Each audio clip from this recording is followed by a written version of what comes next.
I wanted to create a complex narrative of place, because all places are complex, all good places, all places worth loving, enjoying, thinking about, should have complexity. But it's difficult to do that when you're from this type of community and you don't want to hurt or mislead individuals. You don't want them to, see the book that you make and think that it's kind of a sad take on their community, because they might have a positive idea of what their community looks like, or a more positive idea of what you present. Yeah, true. Yeah. So it was a real, especially asking folks, there's an image of the book there, like asking folks to be part of this project, asking them to spend time with me, to literally asking them, can I go into your house and can I take your family albums? Can I take images that, are precious to you? And I might include them in a book. I might scan them. I might rip some of them up. I might modify them.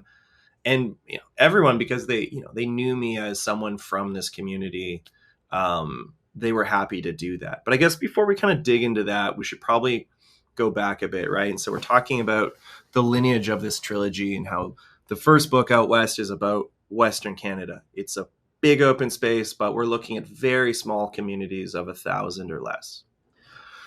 And then Ditch The Prairie Castle shrinks the geographical space to just the prairies, but also expands like what we're photographing. It's not only the communities, it's the people that inhabit them and the landscapes as well. Volume 3 shrinks it from Western Canada to the prairies to my specific community.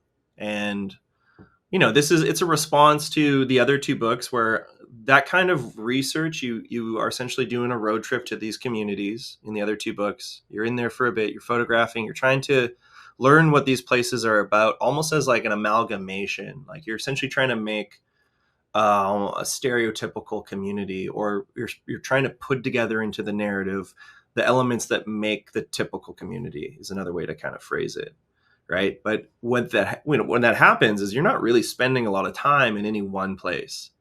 You're zipping in and out. You're there for a few hours, maybe half a day, maybe a full day, and then you leave. You don't really get a deep sense of a place. So for the third book, for me, it was important to kind of hone in on one specific community, and then try to look at some of the universal components, but also the components that make Mundare, the community, its own specific, unique community, right?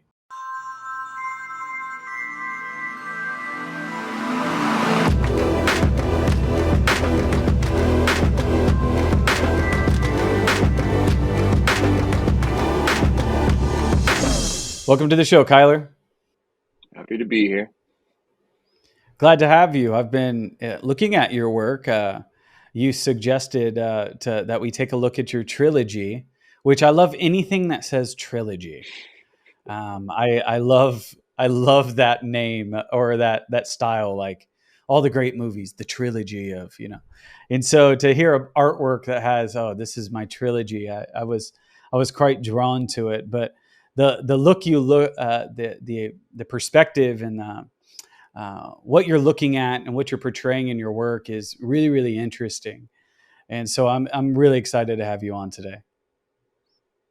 Yeah, and the trilogy, it evolved, so we can get into how that came about. But I think I'm very similar to you, Patrick, where there's this idea of something about a trifecta or the Trinity or trilogy, where it just not only sounds good, but it rounds something out, and people, I think they really invest in this idea of the three. So yeah, I think if there was a fourth, Lord of the Rings probably trilogy. ruin it. Yeah, exactly. Back to the Future. Yeah, if it was the fourth. Yeah. Oh yeah. Back to the Future was one of my favorite movies. Yeah. I remember just diving into that one. But all right, before we jump into the trilogy and diving into your work, go ahead and take this moment to introduce yourself to the audience. Oh, yeah, sure. So I am a Canadian born, raised, based writer and photographer. I've done a little bit of, call it educating, working for a couple colleges and universities in the past. I also have some other jobs that I do. I have my family has a business. We make sausages, so that's kind of what pays the bills and allows me to do the visual work that I'd like to. And that's, like in a nutshell, I guess that's essentially it. My focus has always been around the idea of the Canadian prairies. It's where I'm from, Alberta, Canada. We can get into that in a little bit. And I've just, spent almost now over the three books, over a decade, focusing on what is my backyard, my home, the prairies. It makes sausages. Is there a brand name that it operates under? I'm Yeah. curious. Well, we're only Yeah, in the province of pretty Alberta, but famous or no? we're famous where we're from. If And I don't like to kind of intermingle the worlds. So usually I don't even mention it. I've told you, and now Fair enough. cat's out of the bag. But it's the company name is called Stinetchie's Mundare Sausage. Mundare is the town. Stinetchie's is our family last name, and we make sausages, and it's no joke. They're quite revered. There's a cult of it in our province in Canada. So that's That's amazing. yeah, sausage really powers the books in terms of allowing me space and time to do the work that I do. And this is a weird, wonderful fact, and then we can just kind of move on and forget that we've talked about it at all. Is if you type in world's largest sausage, we actually have a monument in No. our community. Yeah. So To really, yeah, that's I'm wild. not gonna That's say absolutely any more. wild. Yeah, folks can just kind of Yeah, put no themselves need. into a little bit of a Google search, and they can imagine what it looks like. But it's a tourist attraction. But there's actually this is related to the idea of the prairies or Western Canada. It's something that like a lot of spaces in North America do.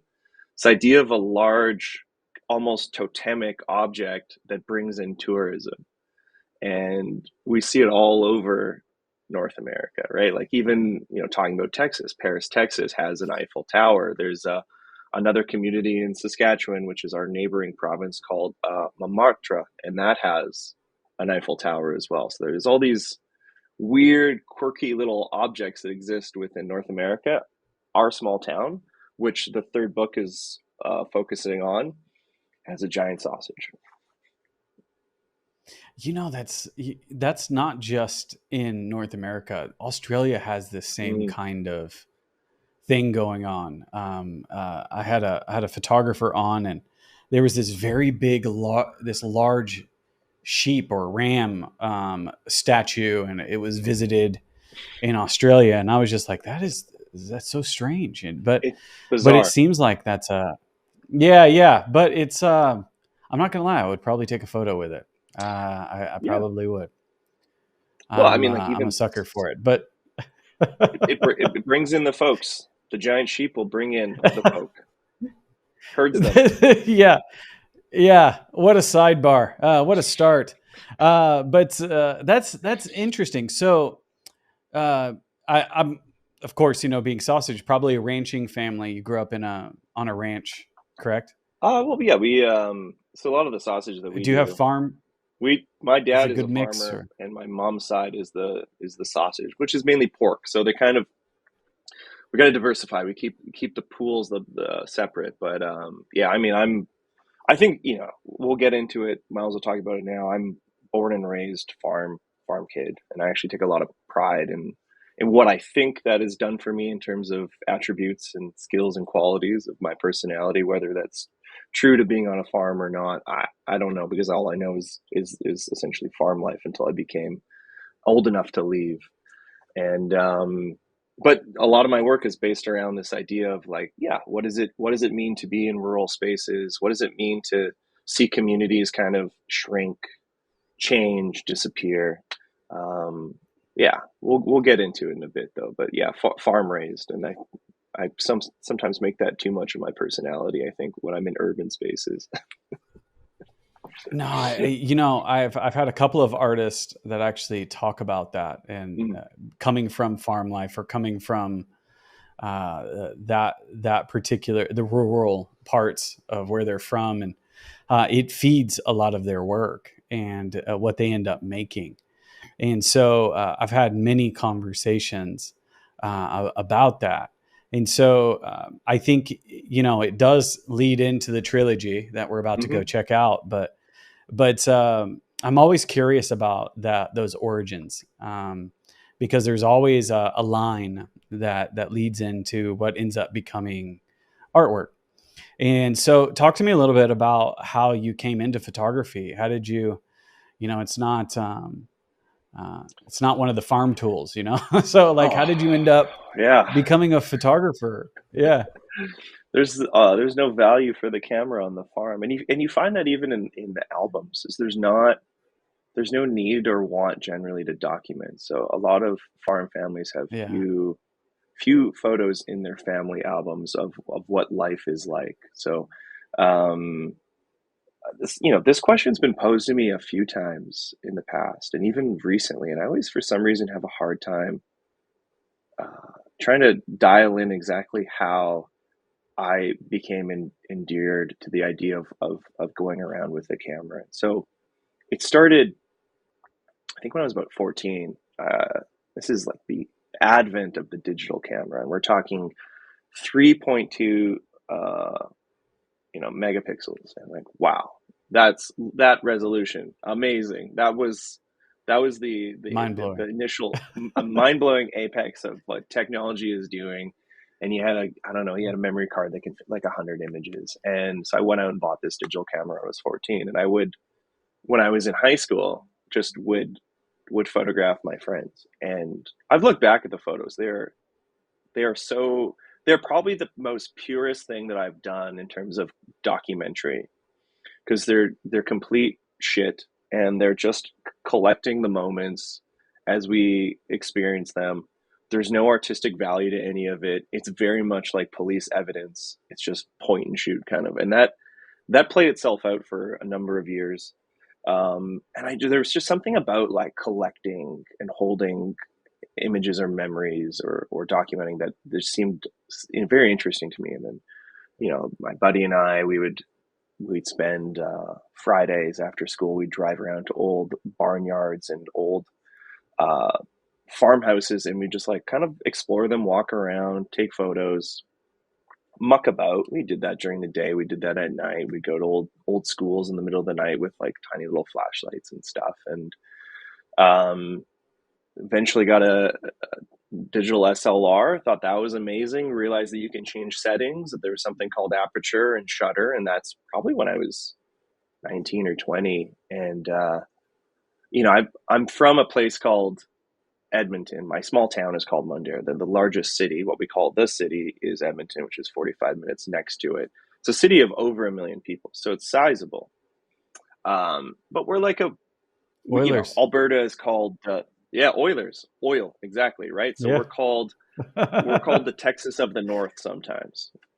And so there's a connection between you and me. I think there's stuff that we understand about each other because of your background. And it's a blue collar city because of the oil, because the tar sands. There's not one shop in that city where you can find a photo book. So I was in my early 20s, like yearning to learn about photography, and I had no idea that it was until my master's that I found out who Robert Frank was. Okay, right? So like, because I did an undergrad in sociology and political science, and that, if you understand that, you understand how much that influences the way I write and the work that I do, and the way that I think. So, and then I found another program that kind of blended. This is in the UK, London, called Goldsmiths. There's a program that blends social theory with visual art practice. And it was just this amazing pairing. So anyways, it's there that I kind of found out that there were these amazing photographers that have a long history of making projects and books and creating narratives with simply images and maybe some text to enhance or augment the meaning of that. But it took me a long time to realize that there was a world of visual practitioners out there. And it's still kind of the case within the city. If you're a young individual looking to get into photography in Edmonton, you don't really have a lot of individuals or spaces to turn to. So I mean, we're in a very different world. Instagram wasn't a thing when I was going through this process. I think Tumblr was kind of at its height, or it was peaking kind of around then. But yeah, so my process has been long, and I've been photographing now for, geez, like over 20 years. I've only been photographing and that's even questionable, for maybe 10 years in like a concerted and thoughtful manner. So it's been a process, and I don't know if other folks are kind of, like I imagine it'd be very different to be a 16 or 18-year-old and live in New York, and in different time periods too, or just to see photographers walking around with different cameras. There was nothing like that happening in rural places. No one was walking around with a camera. Maybe one town of 8,000 people had one photographer with a Hasselblad. That was ours, and not like that was our community. We had one guy. So yeah, it took me a while. Similar to this answer, it took me a while to get to to find photography as like a critical means, as a wow, like look at this. It's not only editorial stuff or fashion. Like there's this deep world of trying to understand people and tell stories through images. That seems very matter of fact to a lot of people, but to me, at the age of 23, was mind blowing. Interesting. So who inspires you? You had mentioned Robert Frank. Who's your inspirations? Yeah, and I wouldn't even say, I mean, like Robert Frank's one of the greats, but I wouldn't say he's one of my inspirations. Even he was just that first, the first canonical photographer I came across. You were like, and amazing, yeah. I was like, wow, what do you mean? What is this sequence you speak of, and how like how the Americans is one of the best sequenced books, photo books of all time. So it's but it is really a masterpiece, and I respect him obviously, but he wouldn't be someone I would look up to. I think, if I was going to name some names, it would be like a Stephen Shore, Robert Adams, so those new topographic photographers. And then later on, like most, Alex Soth is a large inspiration.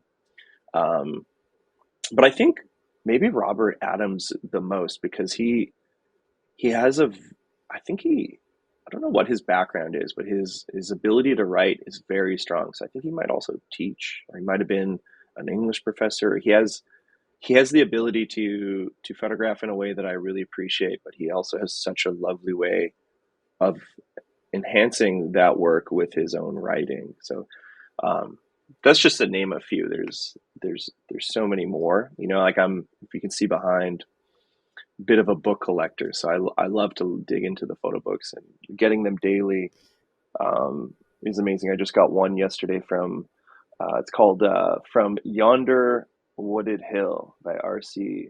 Goodman. We did a book swap, and that just came in, and it's just, you open it, you touch it, it's exciting. We'll talk about the materiality probably later, but those are some names of folks that I'm endeared to. The new topographic folks in the 70s really created some sort of interesting visual language, the color, the square, often that made me want to photograph in that style, and that's what started kind of essentially the first book is those influences. Alex Soth as an influence does not show up for the first book, and maybe you can start to see it in the second. That's amazing. Well, I hear two names all the time, is Soth and Stephen Shore. So I hear those two names a lot. They inspire a lot of photographers, especially contemporary photographers. And it seems like it's like the previous generation that kind of feeds this generation, and then we're gonna have a whole handoff to the next one, and maybe it'll be Kyler. Someone's gonna mention Kyler when they say, "Well, Kyler Zeleny," But you had mentioned the book, and it was funny because like I had mentioned a previous guest. Literally, I spoke to them last week, and you pull out his book, and so I was quite impressed. I was like, he's got a library in there. I would probably love to have. So talk to me about the photo book. What draws you to those? And you make your own. You make a trilogy. So talk to me about your interest in photo books. Yeah. How to describe that love? I'm not much for collecting, but there's something about having a good range, variety, and diversity of photo books sitting on the shelf. Um, they're definitely doing, like the large conversation for a lot of time, maybe not so much anymore, has been, do you make a book or do you do exhibitions? And um, when I did this last book, the third in the trilogy, I launched it as part of Contact Photography Festival in Toronto. One of the questions that came out of the Q&A portion of that chat was, why not exhibitions? And I feel like, there's 10 reasons you can list as to like why someone might not want to do an exhibition. And when you think about, you flip that question, you ask it towards the photo book, there's really only one, which is potentially cost. So the thing, as long as you can kind of dial in that, you have a pretty good pathway to maybe making a book or an object. I like the materiality. I like, what am I saying by materiality? I mean, like the physicality of literally holding the book in your hand, being able to determine, how you're reading it, where you're reading it. You could do it on a beach, you can do it in your den, you can share it, you can take it with you. I feel like the exhibition I've been part of a number of them, too many that I really don't care to be a part of, probably. Like, they're just limited, and they're limiting in a short, they exist for a short period of time, they're intensive. They look great. They might give someone clout, but they're not really approachable objects or spaces generally. The institution of the art gallery, museums, is a little foreign to a lot of folks. And me being a prairie boy that I am from Canada, doing work on small towns, the idea of the exhibition didn't seem to make sense. The idea of doing books that you could hand off to some of these people after that you photographed or the communities you visited, seemed like a much more enjoyable end goal. So definitely, probably similar to we get to see every book has its own personality. You can say probably the same about exhibitions, but yeah, you can see the designer, the publisher, the artist in the book. And I think that's something really special. I think you can do a lot more with books. Like, I'm just going back to that same title because I got it yesterday and I haven't fully looked at it, but from yonder wooded hill, um, I'll just pull it out for a second if you don't mind, right? Like, why not? Sure, why not? We're here to talk about books, and I'm not trying to plug this. I just got it yesterday. So even that's the cover, and you can, like, just the actual feeling of that, like that velvet, right? And that font, like, and even this seems so silly, and book nerds will get it though. It's just that, like, even you kind of that close, that crispness, like, this is a quality piece. This is meant to be enjoyed, respected, like, dug into, but then put back on the shelf. Like, there's personality to that book. And then, just like, we'll get into this. This is the first volume of the trilogy, and the other ones look quite different. But um, with a project you put into any space, you have to work with the space. When you're making books, you get to determine whatever size you think makes sense. Like, it is really about, what does the work require? You have a lot more options with the build is another thing. So I don't know. Those are probably some of the reasons that there's more, probably, but those are some of the main reasons that that I love the book. It's definitely a labor of love. I would agree with that. So you had mentioned it's like a lot of people are kind of giving you windows into different worlds. That's what you're doing. And so talk to me a little bit about the subject matter that you find yourself attracted to. What kind of subjects and what kind of ideas? I already know, but I want to hear it from you. A little bit about the subject matter that you cover. Yeah. So my focus is the Canadian prairies, not too dissimilar to the American prairies. So, North, South Dakota, just the Canadian version of that.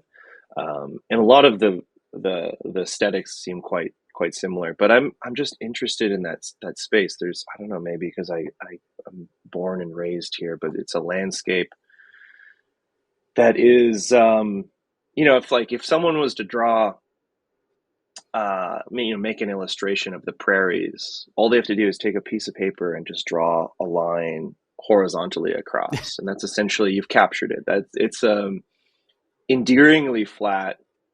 It's a landscape where I think you have to sit with it for a while to see its beauty. If you go to a beautiful mountain range, say you're in Big Bend, or like you're in Zion National Park, it's very obvious that what is in front of you is grandiose and beautiful. Same with, like, if you're on the West Coast and you're looking at the Pacific. It's very very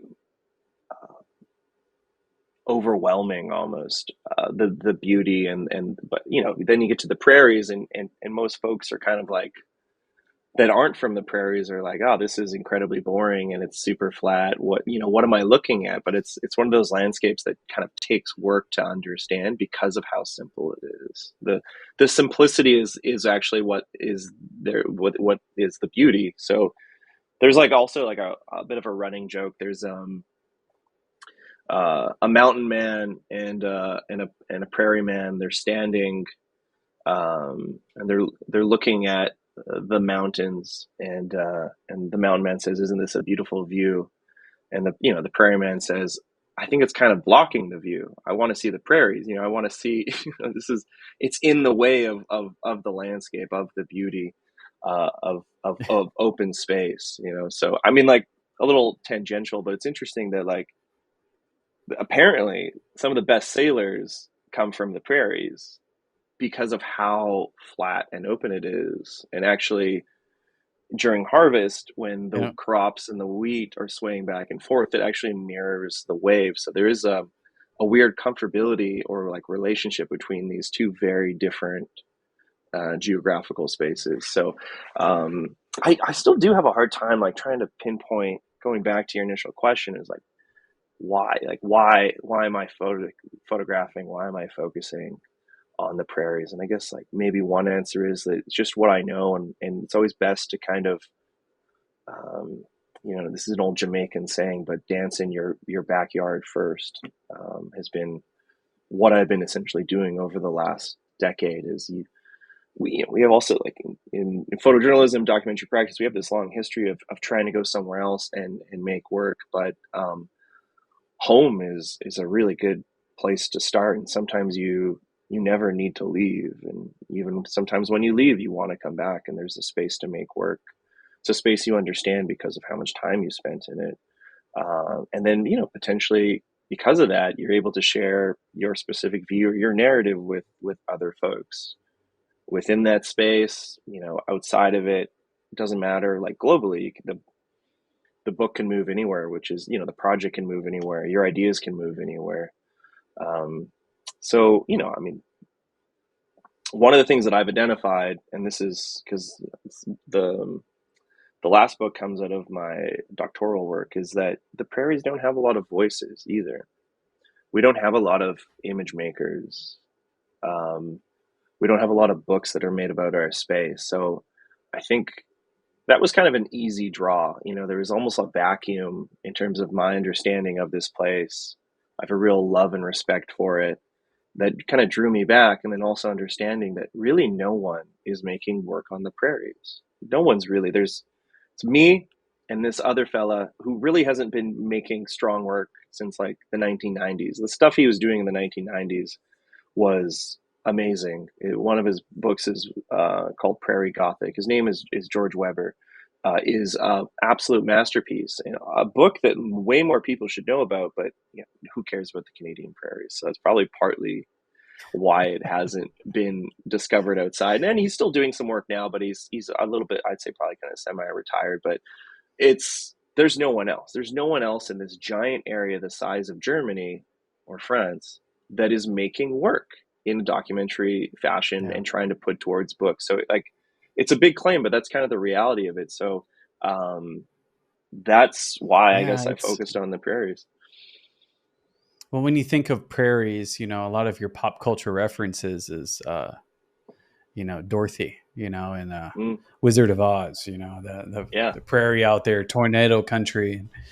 I grew up in the prairie part of Texas, and so so it's definitely something that is reminiscent to me. I when I look through the work, it actually really kind of resonates with me, I guess, is the word what I was really trying to say Mm, is, there's two things I was going to say is number one was, it is flat and you can see really far, but at night there's only very few places where you can look up other than the ocean and the prairie, hmm. and your entire eyesight can be taken by the night sky.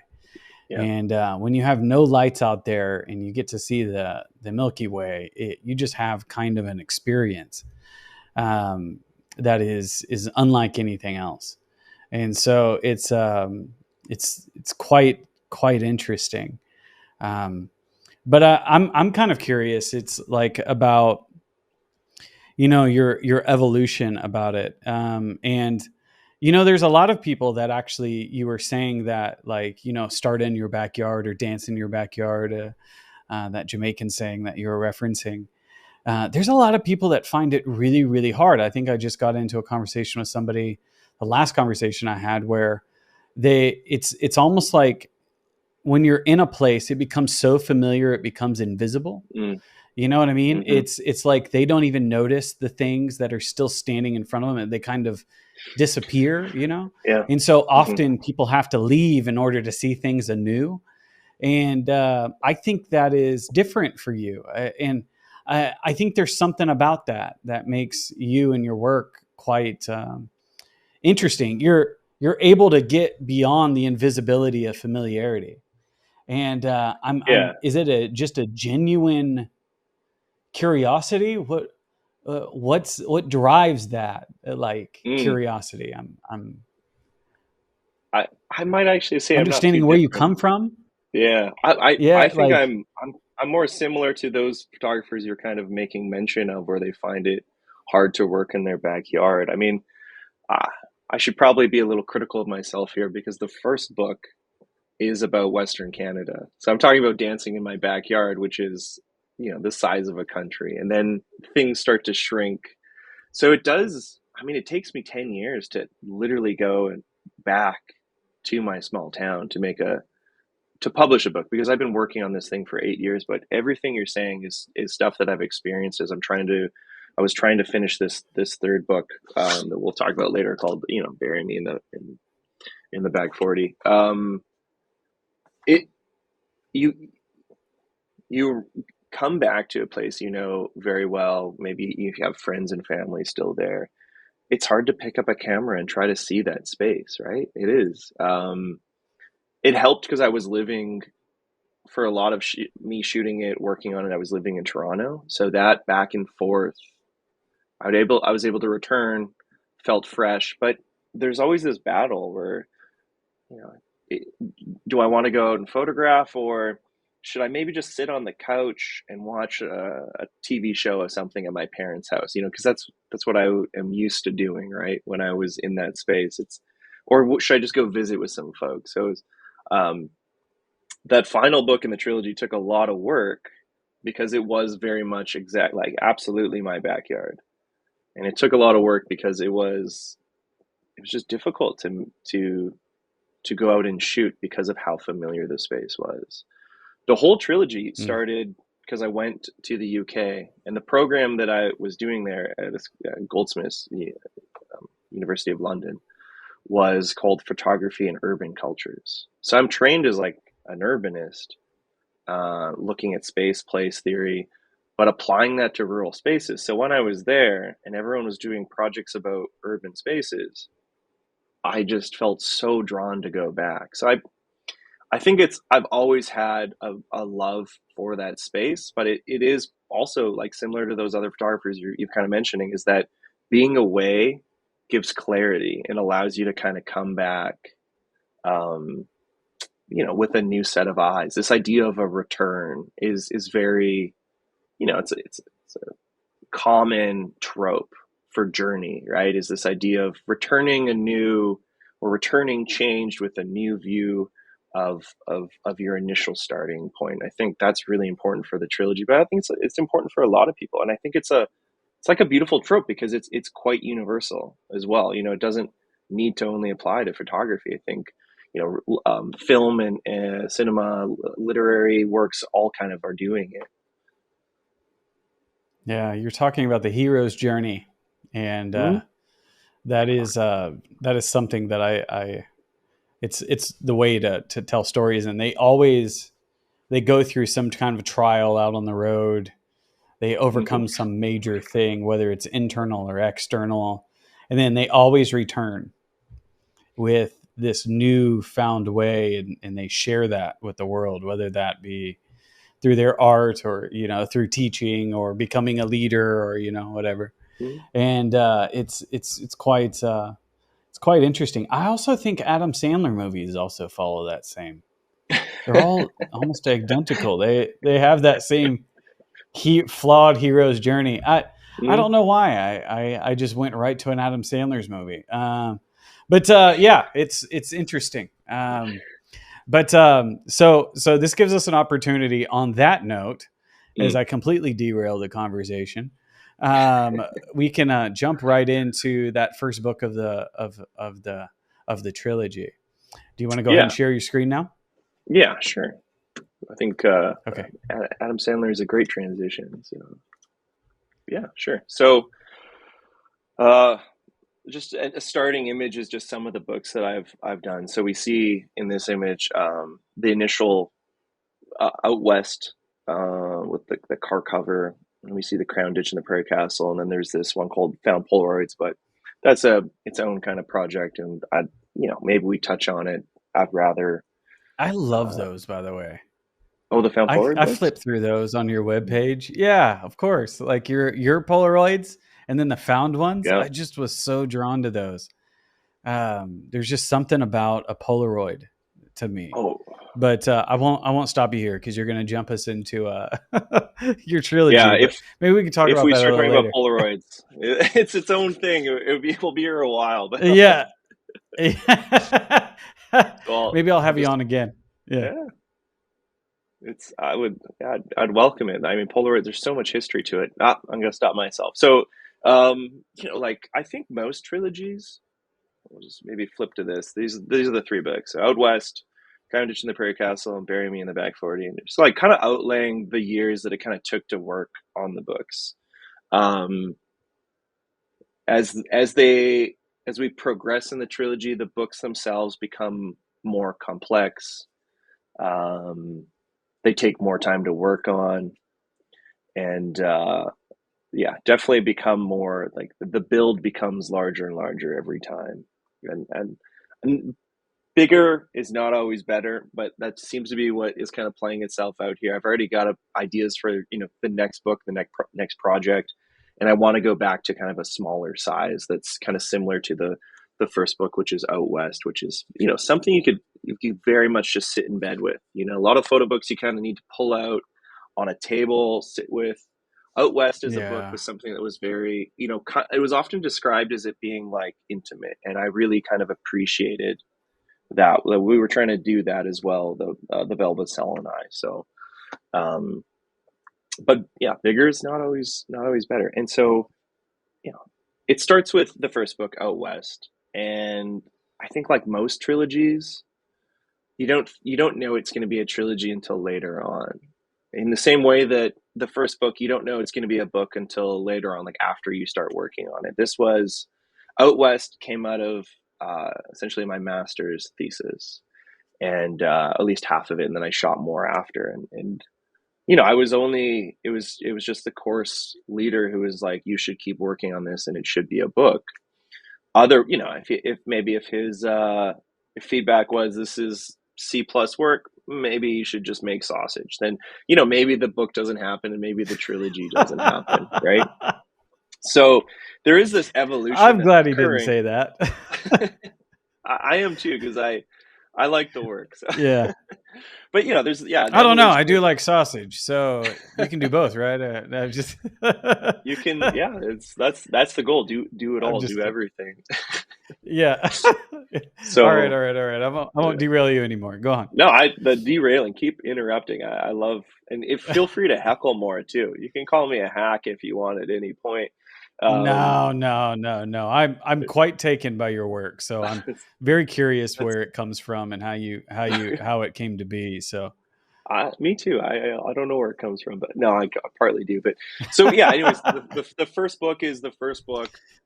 That's an enjoyable process. That was nice. There's still some unfinished questions. Let's figure out what those questions are. Let's ask those. Make the second work, and then when we're at work too, I mean, like, if we do one more, it's a trilogy, and it should only also be a trilogy, if it makes sense, right? Like, these are different books. They look different, but they do act as the next step. They are a continuation of process. The ideology behind each work evolves and changes based on the previous works. I think if that wasn't true, I wouldn't be calling it a trilogy, but I think it is. So we're gonna call it trilogy. And who doesn't love the buzz of a trilogy, right? So here is Western Canada. So this is where the first book originates, is these 4 provinces, the 3 prairie provinces, which is Manitoba, Saskatchewan, Alberta, and then this more forested, mountain, beautiful province next to the coast called British Columbia. And so the first volume is very much about looking at incredibly small communities. So communities of 1,000 or less, because I found it interesting when I was living in London, and we're going way back now, is when I tell people I was from a small town, and they're like, "Oh, I'm also from a small town," and then they tell me the town they're from has 100,000 people, and then I tell them, my town, which is a small town, has 900 people. There's a complete difference between those spaces. So I really wanted to kind of focus on these really tiny towns across this entire geographical area that were kind of in this position of, I don't know, hanging on by a thread is a bit of a poetic punch, but these are communities that are in different stages. Some are thriving, some are maintaining, and a lot of them are kind of slowly disappearing. We're seeing what used to be paved roads turn back to gravel. We're seeing the sidewalks crack. We're seeing the houses kind of slowly get demolished, and the space becomes more of a prairie than it does a town or a community. The businesses close. So I was really interested at that time of looking at the towns that were kind of on the edge. Will they, won't they kind of spaces, right? Will they continue to grow? Will they stay the same, or will they start to disappear? And so, like, as we're looking at these slides, and this is in the book as well, it's important to make comment or like document not the names of the towns, which is almost like its own little fetishization, but actually the populations. So like it really hits home and brings back this idea of like how small some of these spaces are, right? Like this community has less than 400 people, and but these are also, interestingly enough, spaces that can kind of exist in a lot of places across North America. And it's hard looking at this type of image, determining what space it comes from. This could be, talking like, it could be Kansas, could be North Dakota, it could be Oregon, could be Montana, it could be so many places, could be Texas, right? But it's the Canadian West, it's the Canadian prairies, and no one's really doing work in that space. So, I come with my Yashika, and I try to make sense of a really underrepresented geographical region. And you see the square format, you see the color of it, you can see the the Stephen Shore, the Robert Adams Square influences, the William Egglestons, like the 1970 topographic photographers are present in that work. And so it's more of For like, sure. this is more traditional documentary, like more like almost mid-century kind of style of making work. There's nothing groundbreaking about it. It's not revolutionary, and that's fine. It's meant to almost be like this historical bed for a province that doesn't have a lot of, or a region, Western Canada, that doesn't have a lot of documentation about it. So then you see the process, right? Like you get to a community like this, and it has 7 individuals. It's obviously no longer a functional town in any way, but it once was, right? Like this building had life. People lived in there. There's stories and histories that are fading, and photography is one heck of a great device to at least capture that process before it kind of continues down the path. But so I think it's interesting. It's like you're not when everyone thinks about Canada, especially in the lower 48, as a lot of people call it. We just think snow. yeah, We go. It's just cold up there. That's what's going on up there. What's interesting about this is that it's almost breaks the barrier between that's the cold part and this is the warm part. I know it's a very simplistic way of looking at Canada and the U.S., but that prairie goes all the way up, and yes, there is a familiarity that you capture in it. I am particularly in love with this image. I think this is amazing, and it speaks to kind of it's just very approachable. It's very real. I don't. That happens in every community. Grandma's looking out the window again. yeah, Like yeah, and it's just a really nice image, and I like the color fields too. You can tell you're composing the image, and I'm quite shocked that you can get that kind of precision as far as like the straights, and maybe you corrected it in post, but that kind of precision without her looking directly at you, yeah, you definitely got a good shot there. So, but yeah. I'm kind of curious, it's you is I guess what my question is you have this class. It's Goldsmiths, correct? University of London. hmm Yeah, and it's that urban focus, and you took that and applied it here. And I'm curious what it is that you learned in the process of kind of applying that. What exactly were you applying? And Yeah, what kind of yeah, go ahead. I think there's this like a big field, and I'm not fully a part of it, but like there's an urban studies field, and like Of course. thinking about uh, and a lot of space and place theorists also are like urbanists, so they focus on urban environments more than they do rural. And so a lot of the tools, the way that they're thinking, like what we have is like also imaginatory geography as a field, and you have like landscape studies, and you can kind of put that all together. And I think, what am I actually applying is I'm for this work, and I have an essay in the back, and it's my work's always been interdisciplinary. So I love to pull from different fields. But there is a lot of, ways to think about rural spaces through an urban lens, so thinking about like the functions of certain buildings, how things are laid out, how does this interact with the wider environment, is all things that urbanists are very well attuned to, because they're looking at urban spaces and they're looking at their cities and the surrounding hinterlands or green belts, or how certain businesses and high streets connect to other areas. So I think there's a lot to read into it if you want to take that knowledge base. And there was also, I don't think it was groundbreaking in any sense, but it is a way of thinking that I have not seen as much as I thought I would have, I guess. Not a great way of phrasing that, but um, a lot of what was taking place in an urbanist space can also be applied to the idea of the rural. And there's also like a problematic nature within that field that we call it like urbanism. Because there isn't, it's like there isn't ruralism.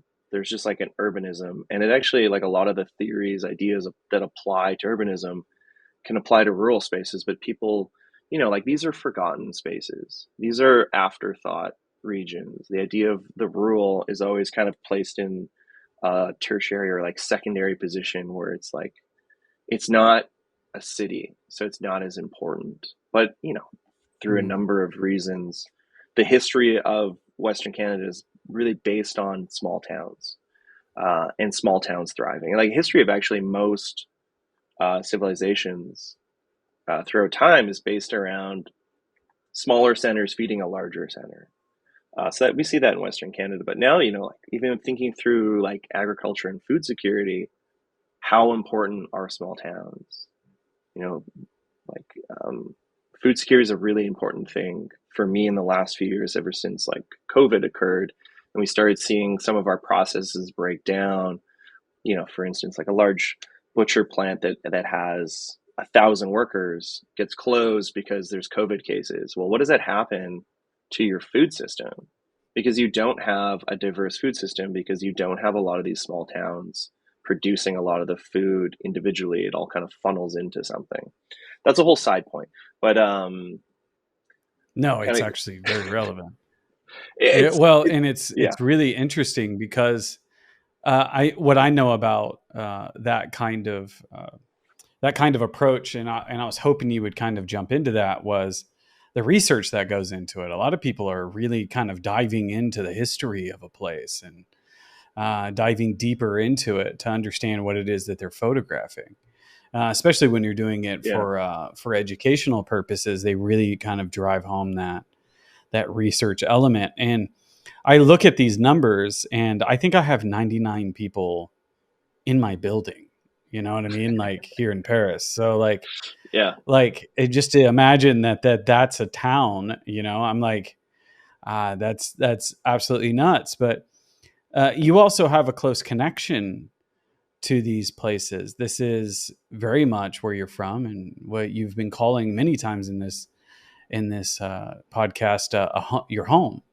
And so, how does it make you feel to go into some of these towns and almost see them withering away, cracked mm, gravel, and dropping down to 7 people, and houses yeah. being taken by the land? What Mm. that's got to affect you somehow, doesn't it?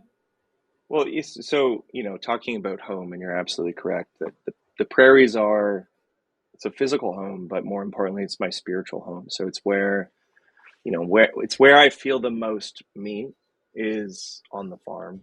Um, and I don't want to feel the most me for a long time, so I leave quite quickly because there's a loneliness to a lot of this space, because a lot of people that are our age leave and they don't come back. So a lot of rural spaces are kind of aging, and if you are community minded or centric, then it's hard to see yourself in those places, so you leave. It's urban urban gain, rural drain. It's a problem that's been going on since colonial settlers came to Western Canada. But it's, for me, yeah, it's very much a spiritual home, and a place that I am literally returning to every week.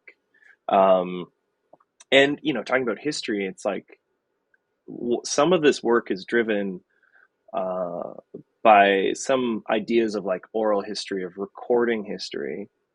Obviously, we're doing it with a camera, and I'm collecting stories, so I'm writing things down in a notebook. But this individual that we're looking at right now, she's lived in that community probably all her life. She's lived in that house. She raised a family there. Um, and, you know, when the work was being made, she was still part of that community. It wasn't too many years after that I've learned that she's passed away. So she's no longer in that community. She's no longer able to kind of tell her story. And so, some of this work is not only about documenting, talking about the streets turning to gravel, the buildings being overtaken by the elements, but it's also, it's really, at the end of the day, it's all about character and people. That's what makes any place interesting or of value, is what does she have to say, right? So um, this whole work, as you go through the images, and if we looked at more, there's really not a lot of presence of folk. There's 30 some images, 34 in the book, and there's only 3 images of individuals. This is one of them. So the work is very much about individuals, but from this perspective of like their structures and the idea of presence through absence. And just to kind of come back to your question, like it is sad to see these spaces disappear. And because I love some of the ideas and concepts that are associated with the rural community, lower noise and sound pollution. We're talking about seeing the stars. Like a great anecdote is like whenever I'm with someone from a city and we're looking at the stars, they're always so much more impressed than I am, because I've seen consistently throughout my life such amazing stargazing just on my own farm alone, right? And so I always think that's quite interesting, because they're like, this is, wow, look at the stars. I'm like, this is like a 6 out of 10. Like this is not as clear as it could be. If you're in a rural area, it's much better.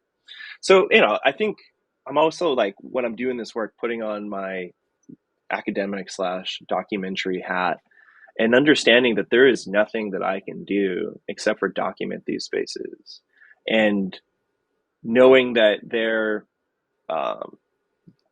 demise or their ability to continue to be functioning communities has nothing to do with me. So I just kind of go in and try to document what's there, collect what stories I can, and then try to share that and pass it on and let people know that there's a whole ecosystem, there's whole communities that are very diverse and interesting and good and bad and all these things that exist here that we should be looking at. Um, People ask, I've had folks like, why don't you work on like rural, um, boosterism isn't a really great word, but like rural development. I'm like, there's just no future for it. Like these communities are going to continue down this path. A lot of them, some are going to stay the same, as I said, and some are going to thrive, but a lot of them have long ago has their fate been kind of sealed in this process of urbanization within North America. A lot of these communities are going to age out and disappear. And I think that is sad, but as soon as you get over knowing that and you just kind of focus on what you can do, which is document, then that's just kind of what you go ahead with trying to do essentially. So it seems like a little cold, but I'm not terribly saddened by it. But every once in a while I look at a space and I think, wow, this would have been, it comes out through the stories that people tell you, is this like what the community was, what it was in the 40s or the 50s or 60s, how busy the dance halls were, plural, and realize that, wow, this place did shine at some point and it no longer does, and it probably won't anymore. And that's probably when it gets sad, is when you get the old timers talking about how busy the main street was on a Friday night, how you couldn't find a parking spot, that kind of stuff. Yeah, you're pointing to a phenomenon that's not just happening there; it's happening all over the place. Mm-hmm. And so you are kind of in a way kind of documenting Western Canada's version of it. And I was just I'm kind of curious. I think you answered that properly. It's like I just hope. I don't know. It almost feels like this change is happening, and we haven't really solved the problem. Like you were mentioning this idea of the small towns feeding the large one, but what happens when all the small ones disappear? Like, then what? Like, you know what I mean? Like, what's gonna happen there? And so like, it's just interesting to think about. It's really interesting. So how did this evolve into the next book? Yeah, so we can keep on trucking with this one. So this is the main takeaway is there wasn't enough focus on folk, on people, on their stories, and it was very much almost like a lot of urbanism does, is just really looking at the space and flows in a general sense, thinking about like people as like a larger concept, not individuals and their stories. So then the next work, I changed some of the parameters. So what we end up doing is, first book, Out West, is about Western Canada. Second book is about the prairies. So we're shrinking the space.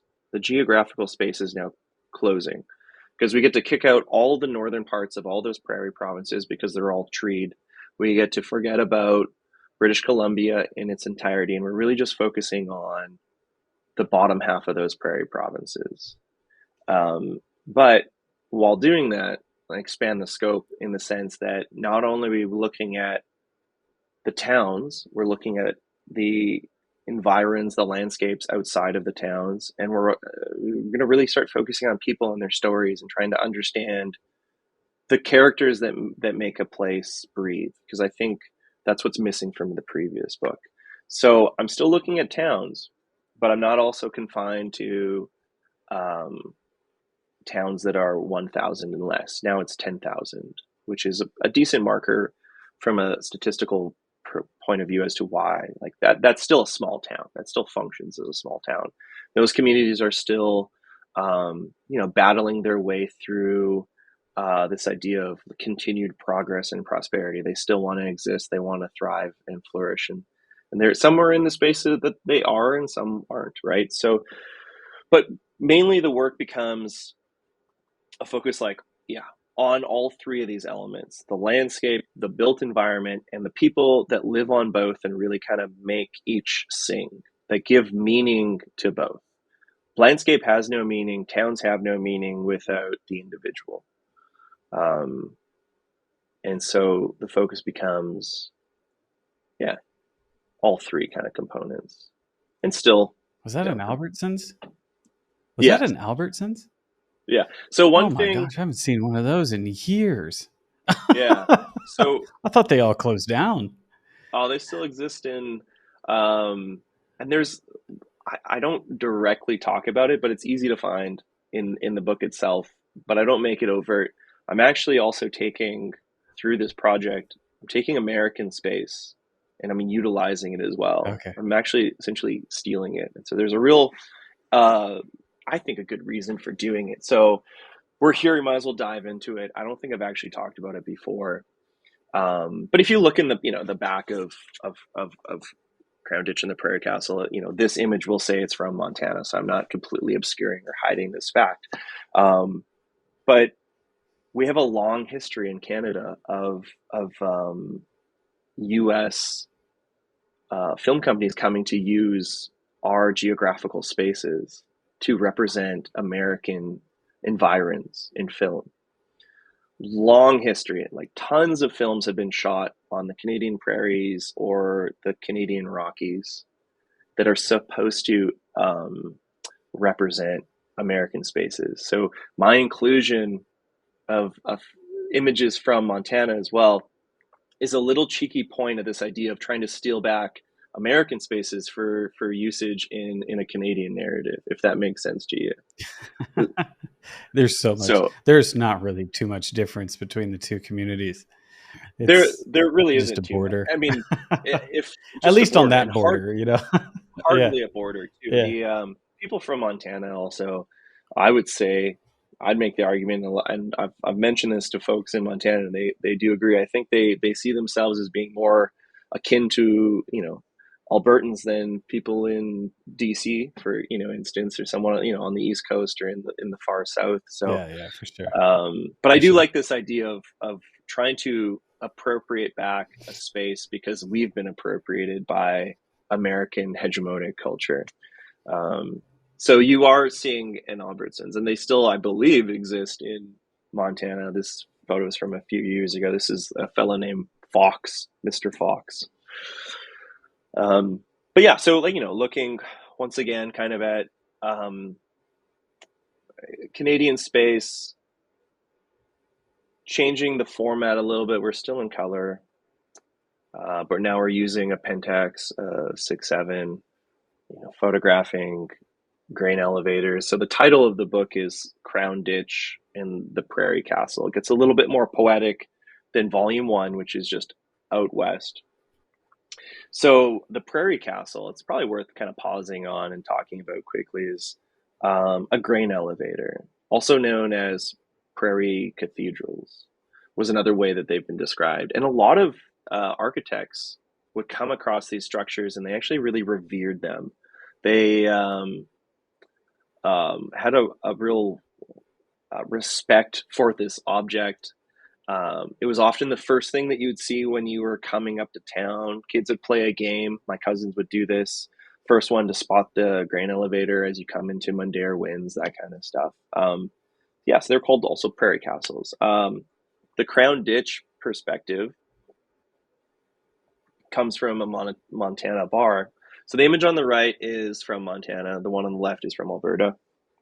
And it's just two images, diptychs. There's really not much connection other than let's put two images onto this spread.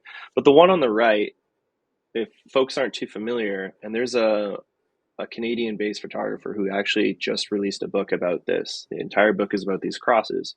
In Montana, if you die on the roadside, they erect a cross for you. Okay, so each time you see one of these, it represents a road death, essentially. For instance, this one was a pretty tragic accident where 7 people lost their lives. And as you're driving through Montana, you see them so frequently, they spook you a bit. And it wasn't I knew they existed. And then this Canadian-based photographer actually came out with this book. It just came out in the last month. And then I, started to think about it. And then I was driving in Montana a couple of weeks ago, and it hits you how many of these road signs there are. So I'm in this bar and in Montana, northern Montana, and the guy's asking if I want to crown and ditch. And I had no idea what he was talking about. And I was like, it must be some sort of, like Montana or local speak. So I asked him, what's a crown and ditch? And he says, well, it's when you have a Crown Royal, the rum or whatever, Crown Royal and Coke, and then you hit the ditch. So they call it a crown and ditch. And I thought that was like, that's a cheeky way of describing a drink. All right, I'll have a crown and ditch. And it was the next day after a friend who Italian photographer was with me. We woke up and we started driving on this highway, and it just really hit me where there's just tons and tons of crosses on that highway. And this idea of like folks talking and joking about that dark nature of drinking and driving, and it being like part of the culture, was a little jarring when you started to see that maybe some of these crosses were related to this idea of the Crown and Ditch. That's the title of the book, Crown Ditch and the Prairie Castle. Like this is also I started to like really start to get interested in this idea of like alcohol as this conformist, like something that really does bring the community together, but then is also so destructive and can lead to things like this. So that plays a role in the next book, but here it's just kind of like there's just a slight mention of it essentially. So we have the same thing. We have the same thing in the United States or in Texas. So like we have those all over the place. Oh, and, okay. Texas for years was the drunk driving capital of the world, and so they said that, at least. I don't know. Texas likes to think they're the center of the world, but maybe it was the United States. But what a thing to be proud of. Go ahead. Oh well, it was just one of the things. It was when you have that big of a country or a big country out there, and that those long roads that take 2 hours to go from where you're at, you know that feeling coming from where you come from. It's Texas is really, really big. And so that state is very large. So to get from one place to the other, and people don't necessarily stop drinking, and it's just it is unfortunate. And I think it's better now. I don't quote me on that. I just remember it when I was younger, hearing that, and I was just like, oh my gosh. It made me really nervous, but you would always hear about accidents and stuff like that. But that's car culture too, that's car culture. Yeah. I think it definitely has to do with, like the basis of it is you're dispersed, Texas versus Paris. You have to drive to see your friends in Texas generally. Exactly. Everything Paris, takes 30 minutes. Everything. Yeah. And you can be anywhere in Paris, and you can take the transit, and there's not going to be you can bike drunk. That's not terribly safe, but you're not going to get pulled over in the same way you might in a car, and you're probably not going to cause too much damage if you're drunk biking. But I think it's better. I think it was a big thing in Alberta too, being rural, is we were kind of really the end of it, is this idea of the booze cruise. You would just rip down the gravel roads from a party, either a bush party or someone's house. Booze cruise, you're just like going to house to house to house, saying hi, having drinks, and often the driver was not a sober driver. By the time we were still 16, so we weren't legal drinking age until we were 18. But starting at like 15, 16, we would do that, but the person who was driving wasn't drinking, thankfully.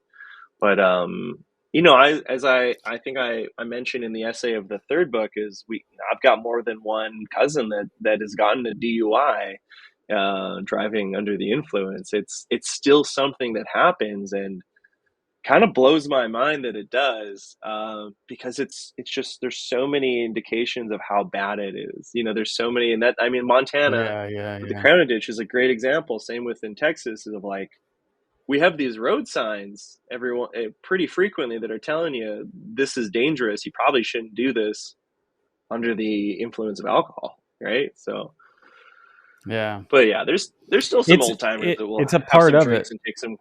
It's part of it for sure. And then also one way in rural areas is you maybe drive through the fields to get home. That was a common thing too. Obviously not when there was crop in the field. That would be very faux pas. But I've definitely known people that are like, oh, I'm going to take the fields home, stay away from the roads. Yeah, you're not incriminating yourself. I appreciate that. Yeah. They're gonna be like, I knew it was that the Zeleny kid, Yeah. No. That's really interesting. So I can see there's a people focus now as we kind of evolve here. And portraits too. It's interesting as well. Yeah. And then, and you get certain archetypes that you're looking forward to. You get on the right, you got a bit of what I would say is a pretty true face of a rancher or a cowboy. Although this fella is currently working at a grocery store on the right, but he has that feel of being a hardened frontiersman, right? And the fellow on the left is a longtime farmer. And you can kind of see it in some of his dress, but like faces that have stories, right? Right. And every one of those wrinkle lines is a lot of history. So the focus really became about folks, and then, characters, and trying to understand, who are the people that currently live there. You'll notice it's a lot of older folks, because that's partly the reality. You're going to see more older folks, but younger folks might be existing there, but they're few and far between. So it really is about representing who's actually there. This is a demolition derby, which I think might be my next project, is focusing on demolition derbies, because it's a good example of quintessential rural culture. You'll never see a demolition derby in a city. Yeah, and this is. No. Demolition derbies are things that play themselves out across North America. You're talking about, as you mentioned, like car culture. Like it's a key component of car culture. This idea of sacrificing steel and like you get license to crash into people. Like when it's a real interesting kind of spectacle. These are really interesting kind of gladiators, modern gladiators, tooling around in a circuit. And so that's one of those things that I want to start kind of focusing on, is less on this narrative of decline and decay and complexity. And I really want to dive into this idea of demolition derbies, because it is part of the culture that's still thriving and doing well. And I don't also want to be creating a narrative or continuing a narrative that is only about how sad places are, because that's not also the reality. These are complex places where people live and enjoy living, right? So it's not, these aren't the pits of despair that sometimes folks can see if they look at the images. There's more complexity to the spaces. So, and that's also what Yes. I'm trying to do with the third book too, is really lay something out that's overly complex. I appreciate that. It's kind of only, it's like almost, how would you say that? A monolithic approach? Is that how you would say that? Kind of a one way of looking at something that is often portrayed. A lot of times it comes from people that come from urban environments to these rural places, and that's what they see. And so that's what they photograph. And so it's interesting. There's also a lot of dirt track racing out there too. If you have, do you guys have that as well? Yeah, they're not so You know what I'm much. talking? We've got some. I No. mean, in small towns, you'll find drag races pretty frequently, or Okay. like mud bogging events. Sometimes they'll, Yeah. who can get through the mud. that's Yeah. as simple as it is. Like, It's what a concept! Like, we got mud. Who can get through it? If you get through it, you'll win. yeah. I'm revealing my country self Yeah, here. Yeah. I might listen to it's some important country to be music tonight. diverse. That's Yeah. well, I'm very city, you know what I mean? But I grew up very, connected to Mm. the countryside and working in the countryside on my summers and stuff like that. So it's something that I really appreciate. So it's kind of nostalgic in a way. I know a lot of artists stay away from that, but that word. But it just kind of reminds me of where I'm from, which I kind of like sometimes, being so far away from where I'm from. Yeah. So Yeah. continue on as you wish. Yeah, we can. Oh, yeah. Yeah. Sure. So, just going back to that comment of nostalgia and being nostalgic, I think the first book is very much has this nostalgia underpinnings out west. There's this idea of it being colorful and simple, and then as we continue to go through the trilogy, it becomes a little bit more complicated, diverse. I think the idea of monolithic, you kind of mentioned, is an important word, because by the time we get to the third book, it's really about the idea of like a pluralism and multiple histories and layering histories, and this idea that a real place that's complicated has many different, there's many ways to think about that. And I think that's a good thing. Although, I mean, we're also living in a world where folks have a hard time paying attention for like 10 seconds. So trying to tell a story about a place that has 5 different stories that kind of compete is sometimes a difficult task. But anyways, we'll leave it. But yeah, let me keep ripping through here. Right. So yeah, just more characters, part of the landscape. This was Judy. She would just pick garbage by the side of the road and kind of use this landscape as a way to, as she described it, speak with God, and just trying to make the world a slightly better place. And this is Ernie, a book salesman who has spent a little bit of time outside, if you can tell by his his kind of darker skin. He's been selling books outside, out of this house, and then he has a trailer to the right, and all all the books are just bleached, like they've just been sitting out in the sun as long as he is. They become more white as he becomes darker. And but like any landscape sings through people, right? And so the focus becomes the individuals in this project, and just trying to give the prairies its own, I guess, poem. And this leads into now the final volume, number 3 of the trilogy, Bury Me in the Back 40. And so this is a book that took the most amount of time, was difficult to work on because it's home, and there's all those complexities of trying to I wanted to create a complex narrative of place, because all places are complex, all good places, all places worth loving, enjoying, thinking about, should have complexity. But it's difficult to do that when you're from this type of community and you don't want to hurt or mislead individuals. You don't want them to, see the book that you make and think that it's kind of a sad take on their community, because they might have a positive idea of what their community looks like, or a more positive idea of what you present. Yeah, true. Yeah. So it was a real, especially asking folks, there's an image of the book there, like asking folks to be part of this project, asking them to spend time with me, to literally asking them, can I go into your house and can I take your family albums? Can I take images that, are precious to you? And I might include them in a book. I might scan them. I might rip some of them up. I might modify them.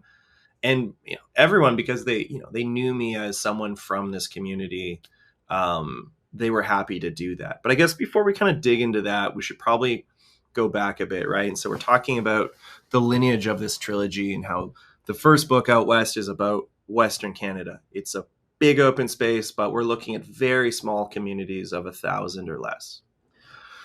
And then Crown, Ditch and the Prairie Castle shrinks the geographical space to just the prairies, but also expands what we're photographing. It's not only the communities, it's the people that inhabit them and the landscapes as well.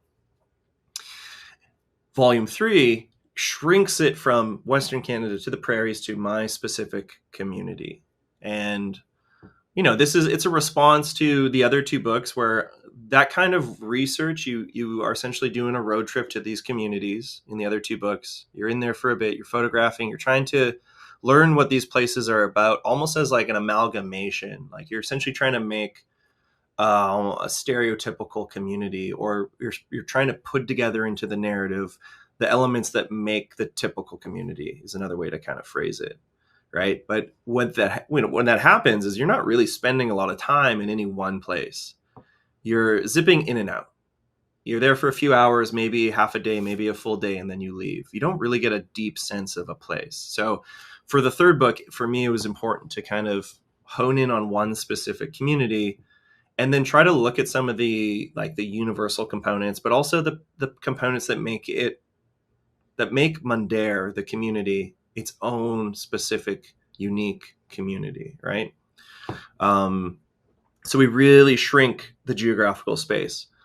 But similar to Crown Ditch, as we start to expand things when we're looking at landscape, folks, and the built environment of the town or towns, this book is really very much about that. It's about the landscapes, it's about the people, it's about the built environment, but it's also about the past as well.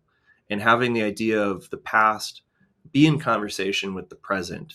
So that's this idea of going into people's houses, asking for their images, scanning those, using those as a way to have a conversation across time in the community, doing a real deep dive, and embracing ideas like montage and collage. Is this way of, we'll talk about is layering history, taking different ideas of history and then placing them all together to create something else. And we were talking a little bit earlier on about AI and what's the future of photography. And a big influence for this type of work is a theorist called Joan Funky Berta, or Yon Funky Berta. I'm not sure if you're familiar with the name, but he works with, and we're familiar with like the Susan Sontags, right? And Yeah. those greats, the Camera Lucida, but we don't really have like our new, in my opinion, we don't have the next generation of photo theorists where everyone's kind of reading. And I think Funky Birdo is actually like that person, and I think more photo schools should really focus in and hone in on what he's doing, because he's a bit of an artist, but he's also a theorist, and he has this idea that he really explores called the post-photographic. And he's writing about this a few years ago, but it really gains steam in a post-AI world. And so the idea of the post-photographic, in a nutshell, is essentially we're post photography, right? Everything has been captured, everything has been documented. There's no need to do it anymore because it's already been done. And AI really feeds into that kind of argument. So if everything's already been done, then, what do we do? Well, we kind of have to move beyond photography. So we have to be not only photographers, but we have to be content creators or storytellers. And one of the ways that we can do that is by using other elements. We can collage, we can take archival images. Now we can take AI images, and we can put that all together to create a narrative, because we're past the point of just doing photography.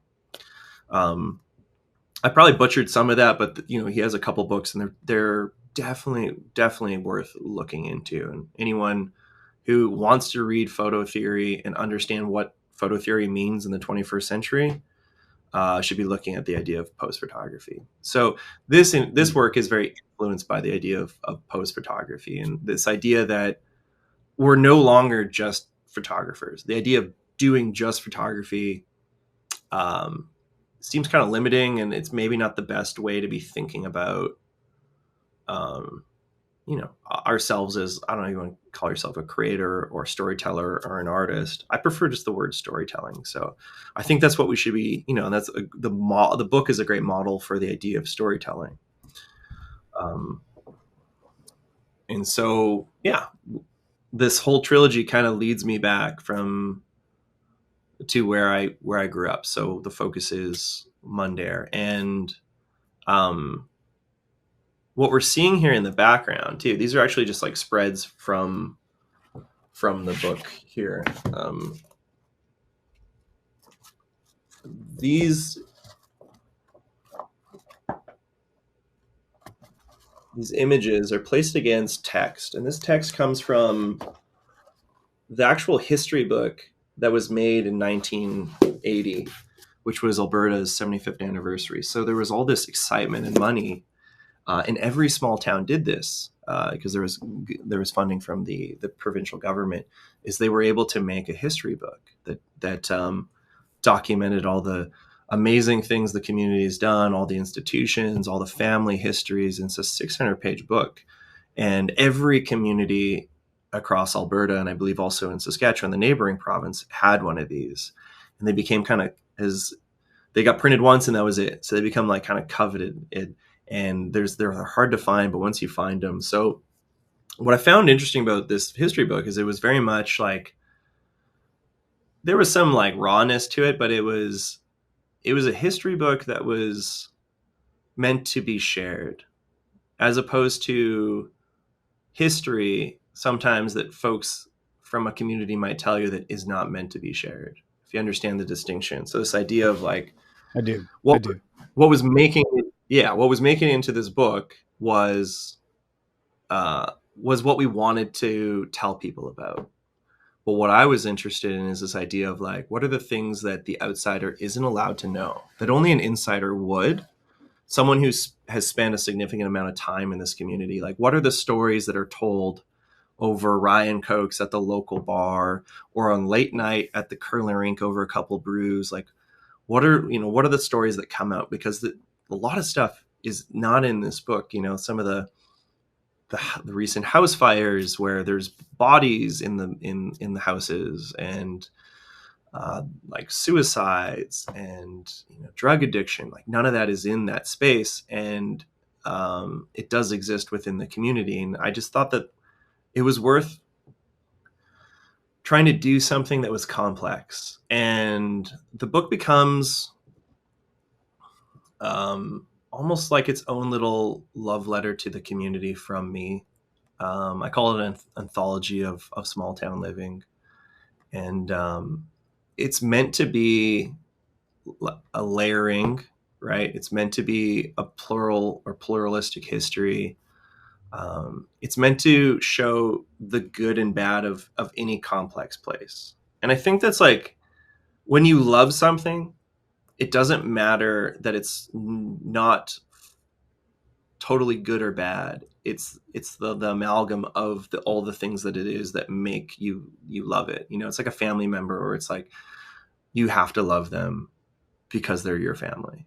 I think that's kind of the way that I think about my small town. I got great family. I love them. But, other people have kind of used that idea of, you don't have a choice, but you have to love your family. And I think about that for my small town, where it's like, I don't really have a choice. I have to love my community. I have to respect it, but I can be critical of it. And that's a lot of what this is kind of looking at, the community to like, what are things that I love and dislike? Like if I'm making a picture, I want it to be nearly equal parts love and resentment. That's what the book looks like. The initial 1980 history book. It's thick. It's 600 pages, and the community comes together and writes all these stories. And then I come along and just like throw things on top of the pages. This is a collage that and they're scans and so you're scanning these, correct? Yeah, scans and then images placed on top in most cases. There's some modifications directly to the images, and then those are scanned and used. But I'm trying to, I think of it as like, I use the rose metaphor. I want to present a rose that has the flower, but it also has, the stem with the thorns, and that's the rose. And it's not inseparable. That's it in its totality. It is the thing that we love and we respect, but it also, has a component of you can be pricked by it, in a Roland Barthes kind of concept, almost like you can be pricked by the thorn, but the beauty of the rose is still there. And that's, this is a local, and so the work also kind of changes. And I think, the idea of post photography is I think is quite contemporary. I think you're going to see, or you do see, a lot of image makers kind of working through this way. And it's more so at this point now that we see a little bit more of the, talking about influences, like Alex Soth becomes more of an influence in this work, whereas he wasn't anywhere at all out west in terms of an influence. But like, other individuals, this way of layering too is something that, it starts with, Mack published the Holy Bible, I think in 2013. That's a book about layering. Alejandro Cartagena produces a book about home ownership in Mexico using dummy guides. That's also published by the Velvet Cell. Same with this book that we're talking about now, Bury Me in the Back 40.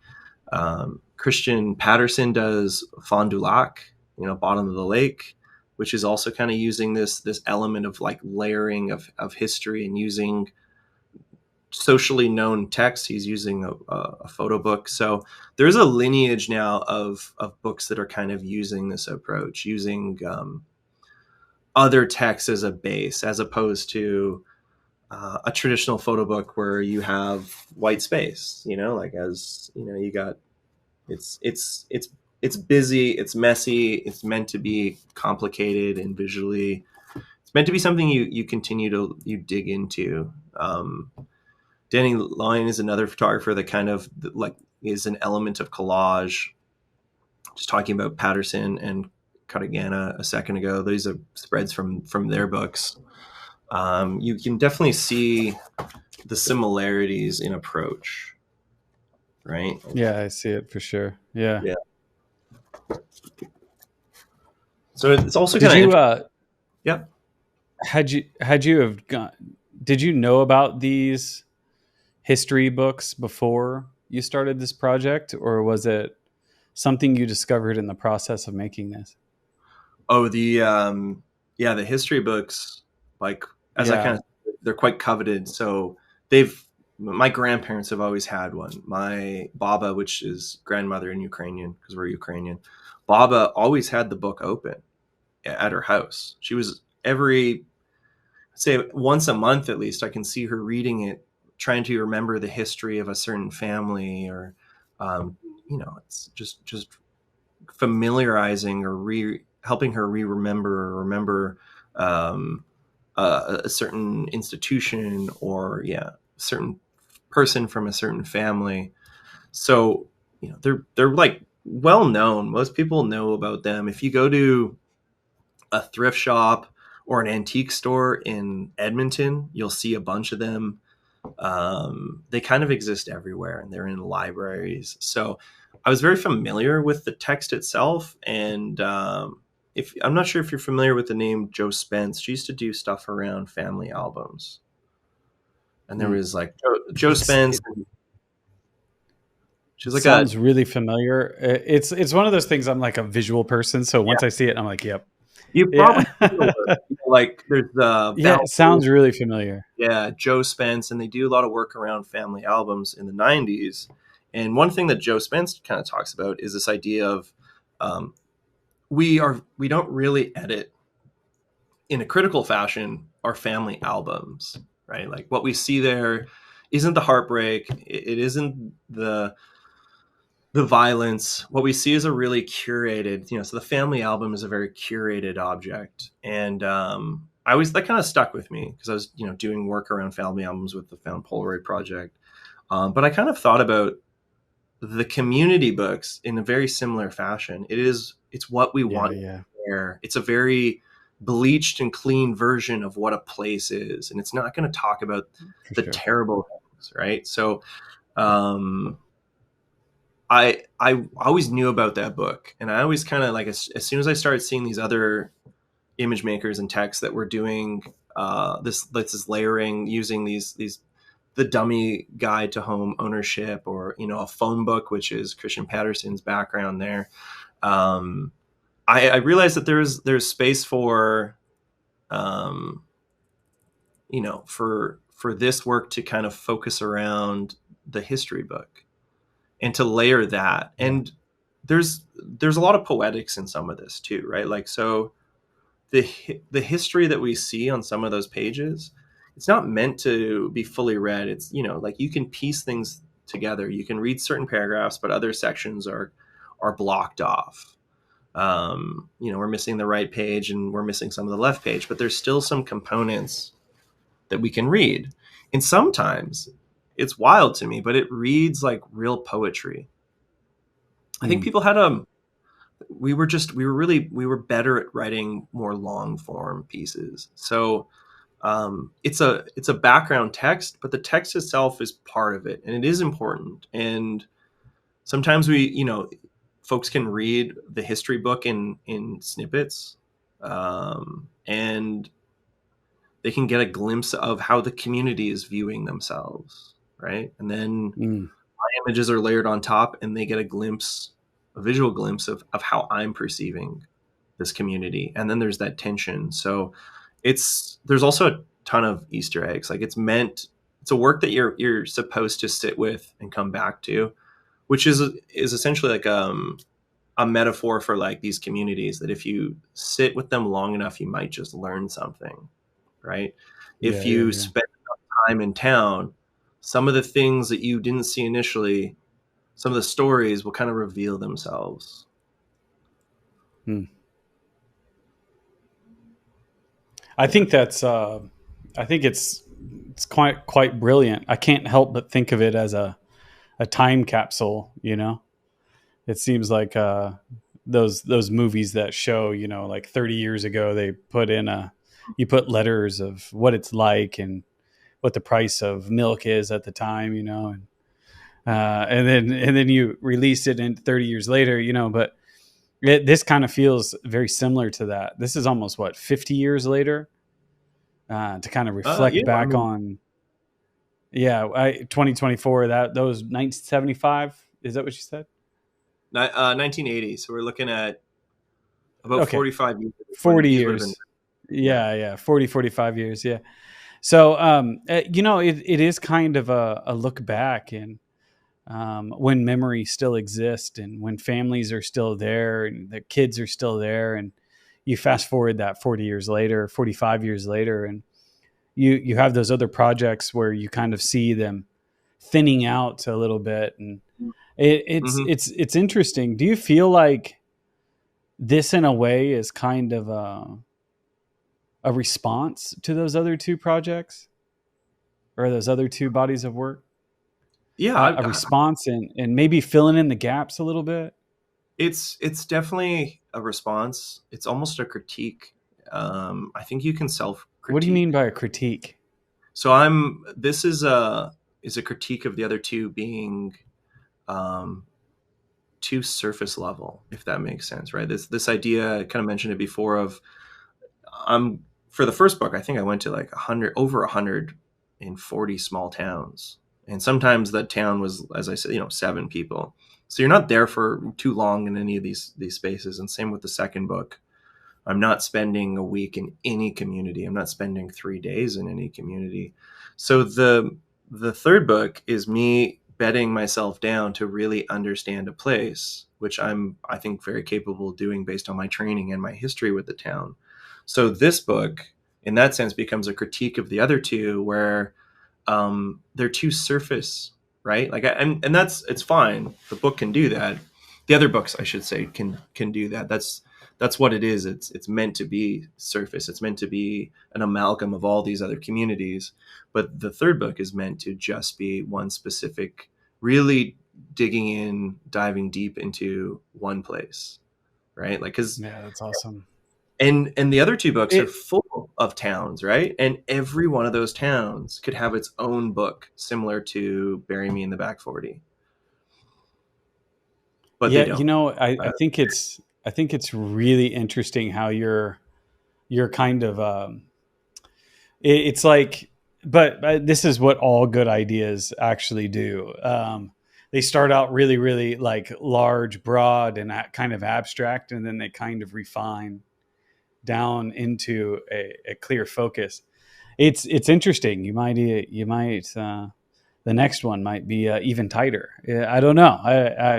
I'm sure you've got things coming up. I don't know, but Yeah, I think that's an interesting response, for sure. Go ahead. What were you going to say? well, there's a couple things, but then interestingly enough, there's two projects on the horizon potentially. One is about, kind of alluded to, the idea of the demolition derby, but I think I might put a performative component into that. And so the first year is about documenting that culture, those ideas, how that space works. So definitely like a tightening, is we're only looking now at one kind of event, not even a town, just a specific event, but across the prairies. So the first year is really probably going to be about documenting that. And I think the second year is going to be about me actually building a car that I myself will then enter Yes. into the ring. I think I want to, like, Yes. I want to go the next level, and I want it to be. I am I don't coming. know. Yeah, thank you. I am coming. I will come and watch that. I will. You, you will be you will be hosted. You will be given free sausage and pierogies. Like, Oh, that's all you had to say. no, I No, think. that's a great idea. I think that is, well, it's it goes back to all those performative works. I had another guest where she actually embodied a character, Yeah. Stacy Kranitz.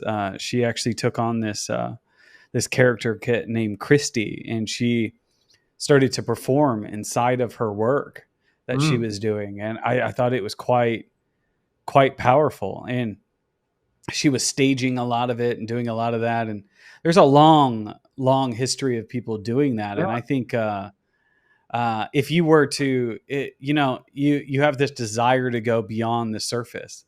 And I really like that evolution of going a little deeper, and incorporating that text is a little deeper. But, to actually perform and actually embody it, I'd be curious if it doesn't become one of your passions next. You become a world famous. Demolition derby. I don't know. Maybe Yeah. I don't know if it's world famous. I haven't seen those out here, but I'll demolition settle for derbyist. regionally famous. I'd settle for regionally. Yeah, there you go. There you go. Oh, you got to get a good name too. Yeah, good name for your car. Yeah. Instead of Kyler, got to go through the whole process. What's that? Yeah. I won't. I'll change my name from Kyler to Killer. There you go. It was a nickname when I was. I think you're right. You're right though. There's a long history within the column, just generally the photo arts of performance, and I feel like, I don't know. That's also talking about post photography, right? Talking about the rise of AI is like, how do we do something new? I think you maybe one way is to lean back into being performative and putting yourself into the work, and kind of as I've mentioned, like I've got a PhD, so I spend a lot of time trying to be an academic, and a lot of the components in the books are more somewhat in line with that, and I like the idea of breaking away from what it means to be objective and distanced and being part of it and being it. I think that's part of this evolution, right? So even like going back to Mundare, my hometown, making a book about it, is about trying to include a little bit more of myself in the work, and I want to continue to lean into that for the next book. Yeah. The other idea that I had, I just want to share because I'm wondering what your thoughts would be on it, is I'm thinking about doing another version of Out West, like Out West Revisited. So going back to the beginning, and I think that seems almost kind of hackish in the sense of like, it's like you've ran out of ideas, so you're just like recycling through. But I it's been over 10 years now. The book was published in 2014. I think it'd be really interesting to like rethink that project, add to it, and ask the question of like, how are these communities doing? Do I still believe the same things that I was writing about 10 years ago? Have they changed? Who's disappeared? What's gone? What's now there? I think that would be kind of an interesting, and both can be kind of shot together because I'll have to drive to these demolition derbies, and on the way there's going to be small towns I can stop at. So I see them being different projects. Sore though. You're going to be quite sore. You need to recover. That is very hard on the body. And maybe you need one of those crown and ditches. You know what I mean? And maybe after the race, before. I don't know for you to do something like that. But no, to your point, I think what you're saying though is not out of bounds. I had another guest on here that photographs a lot of post-industrial towns in the Rust Belt. And he spends a lot of time right there on the Ohio River. He has two photographs that I have not been able to stop thinking about. And they're taken 40 years apart, and they're in the exact same place. And they were two images, and they are almost identical. 40 years apart. Yes, there is a little bit of change, but not enough to make you think that those are 40 years apart. They almost feel like maybe 2 years apart. You know what I mean? Or whatever. But the power and the impact that had on me is I got to thinking about, those communities and what do they care about, especially now that we're going into a political season in the United States. What do they care about? Why do they think the way they do? And I couldn't stop thinking about these two photographs that were 40 years apart. I'm watching the world change rapidly.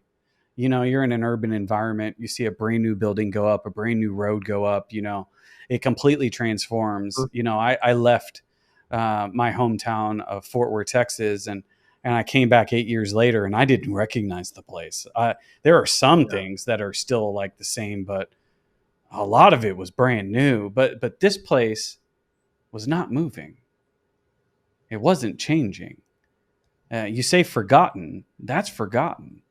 And so like it had an impact on me, and it makes you really, really, it really brings home the issues of those communities and probably how they feel in relation to the rest of the rest of the nation or the larger states wherever they exist.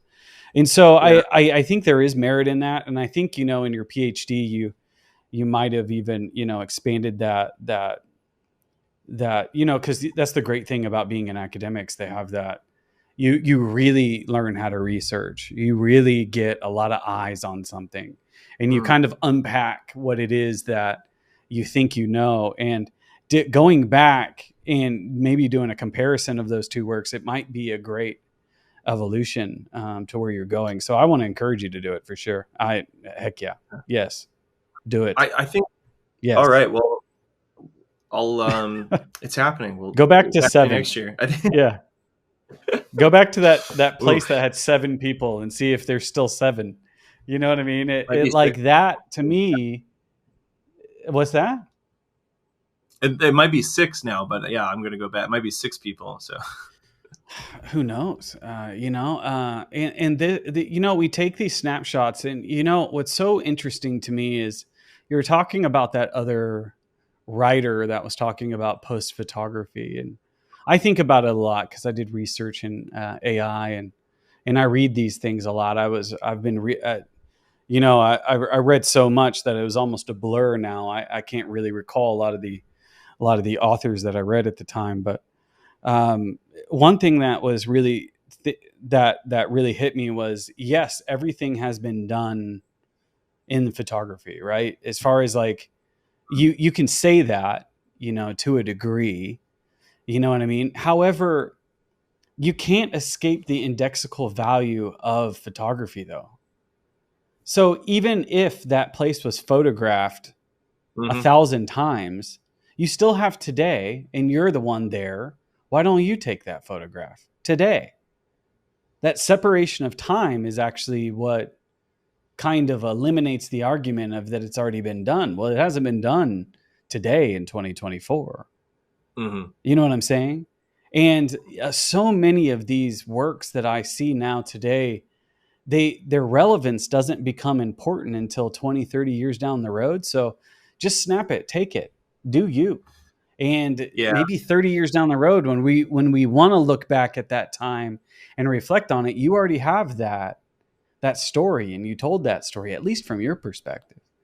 And so, yes, things have already been done before, but not today, not your way, So that's the way I look at it. I always struggled with that thing that people would say. So that's just my thought on that. What do you think? It's I got a couple of thoughts, but just to that last point. So I spent about, I don't know, 7 or 8 months in the last year in the States trying to make new work, doing some writing around a book project, and then trying to make a new visual project. And some of the stuff I was working around was road culture. So I'd hit some of these main spots. Like there's this very famous wigwams in Arizona. I think town is called Holobrook or something similar to that. It's being elusive right now in my mind, but everyone's photographed these things. It's similar to like Palm Springs. Maybe that's a better example of like people always go and photograph Palm Springs. And there's some really good photographers that have already done it, right? Like a friend of mine in Dino in New York has done some really great stuff there. So I went to Palm Springs as I was on this journey, and I've gone to some of these other more photographic touristic, if that makes sense, where it's, like where the photographers are going to photograph. They're being tourists themselves, but they're creating work, right? And I just got there and I realized, I was like, it's already been done. And so I'm a little bit on the opposite end of your perspective. And I'm not arguing against your perspective. I actually think it's something I would like to embrace more, because what I found through this project I was trying to do in the States over the last year is for the first time in my, what we call a photographic career, I felt kind of paralyzed by the enormousness of not only like the United States, but then also the enormousness of the massification of photography that we already have. Like everything's already been done, Yeah. right? And so Yeah. thinking of like Dino's work in Palm Springs, I get there and I'm like, well, he's already made a fucking better photo than I'll be able to make. So why am I even here, right? And that's maybe I've been kind of saved by being in Western Canada in that regard, that respect, because it's not oversaturated. And I think this is maybe one of the last spaces within North America where you can kind of go and photograph and feel like you might be one of the first ones to do it, even if you're not doing it in a novel and new way. But just kind of like coming back to another point you made, I think, and it's kind of it's related, is like how quickly things are changing, right? Like, and it's just like how many photo books came out in 1990, right? And then how many came out in 2000, and then 2010 and 2022, and like, as I've said, like I feel like there's a book that I'm excited to see that's really strong work like every week. Whereas I think in the 1990s you had 6 books in a year, and that's all there was. And you would, if you're a book collector, you would just buy those. And so there's so much to take in now. I think the whole AI conversation, I think you were very right to kind of dig into that space and try to understand it. It's on my to-do list. I got a folder with about 40 or 50 documents that I am not looking to get into yet, because I think that would be the similar rabbit hole that you went down, Patrick. But like it's just evolving. Data, ideas, culture are changing so rapidly in this like hyper information age that like it's hard to, I think it makes it harder to make work if that kind of resonates with you. Yeah, I often struggle with this because I'm in one of the most photographed places in the world. Yeah. Paris has been, come on, that Jay did it. Mm-hmm. How am I going to do it better than that guy? But I think what is interesting is that I don't chase aesthetic. I chase perspective. Mm-hmm. And so I don't care if it's the best photo. I care about my perspective and state of mind and what I'm thinking about, the ideas. Yeah. Well, and I think if you center yourself there, that's my thought at least. But yet I'm not like you. I haven't put out a book yet. I have a lot of this stuff in these little hard drives here, these little fancy hard drives, and one day I'll put it all together. But like I personally, that stuff, after 50 some odd conversations I've had, I think I enjoy the perspective and the thoughts and the ideas that people are exploring. The images, everyone's so good these days. It's almost a non-factor. If you're not good, you're what are you doing? Like, come on, you don't have the right gear. What's happening? And so it's like it's now. I think it is more about subject and perspective than ever before, and I actually think that's exciting. I think that is a great place to be in photography. We're no longer worried about the zone system. You know what I mean? Like, yeah, you can, of course, but at the end of the day, it's like, what are you saying? What are you doing? What are you thinking about? What stories are you trying to tell? That's why I think this last body of work is quite powerful to me. I love the text intertwined. I love the found photographs. I like how you really constructed a thing and told a story of a place and a time. And you really reach across time in this project. And that to me is a very interesting perspective. It's about someone reflecting on where they came from. It's about reaching and understanding your past, but also the community's past. And it's interesting. I think that's great. So anyway, that's yeah. Well, I mean, like, just going, there's so many tangents that I want to take us on, but like, well, my brain only allows me to remember the last thing you said. So, this idea of like reaching across history is very apt. Like, you're finding one of the most important pieces of it is, I mean, we have a conversation across history. What I'm doing, my images, and what the book is doing, and then what I'm doing with images from the community that other family or community members have provided to me.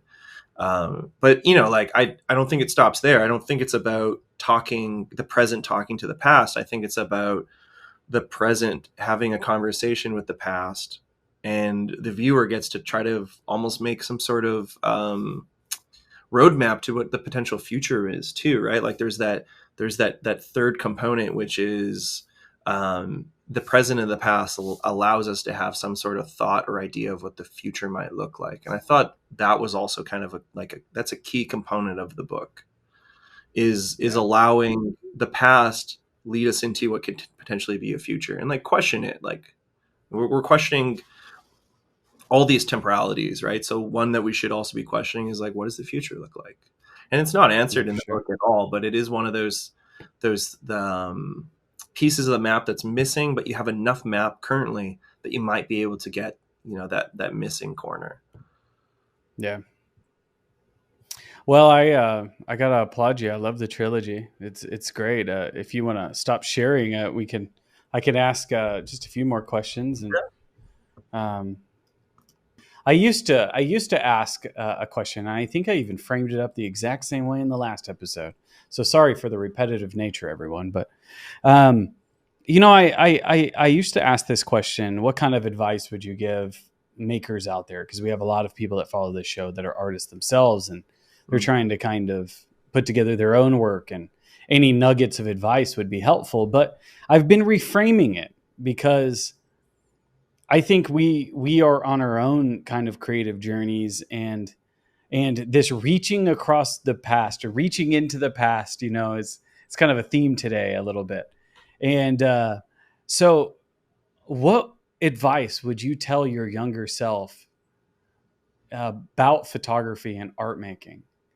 What advice would you give yourself when you first started out? Oh, that's a tough one, Patrick, because I don't know if I would change anything. What would you tell yourself? I don't know if I would want to change anything, because it's almost, like the butterfly effect. What changes might that piece of info that I give my younger self do? Because I'm pretty happy with where I'm sitting, right? Like I feel, just having done the third book, feel pretty fulfilled with it. So I don't want to like give any advice that might change the trajectory, and that doesn't happen, right? Like very much the butterfly effect. Like I don't know what one thing you wish you would have known. Not one thing. Well, no, because that would change. Then we might not have 3 books here. I mean, maybe it would be the trilogy. 5. Yeah. Maybe I would it's be on not a good one. I think it's well, a good maybe question. Then give advice. How's that? I was gonna come up with some BS for you, but I would prefer just to answer that question, which ties into something that you said earlier that I didn't get a chance to kind of chime in on, is and I think this has worked really well for me and the 3 books, and maybe it's the advice that I would give myself as well, hoping that I don't change what I end up doing, is just to do the work, right? I kind of talked about like, what does it mean nowadays to be inundated with information, like absolutely more knowledge than we're ever going to need, right? So this is a quote.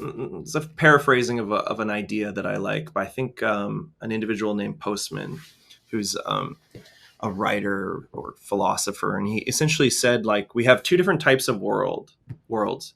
We have Orwell's, where knowledge is secreted, constructed, closed, and we have Huxley's world, where all knowledge is shared and open. And we were always worried about being in the Orwell world, this idea of, like state-run control of things and controlling of information and flow. But we were always worried about that. We actually now live, and for the last little while, have been living in the Huxley world, where there's abundance of knowledge. We were always worried about the Orwellian world and not the Huxley world as in terms of like what that would do. So we live with so much knowledge.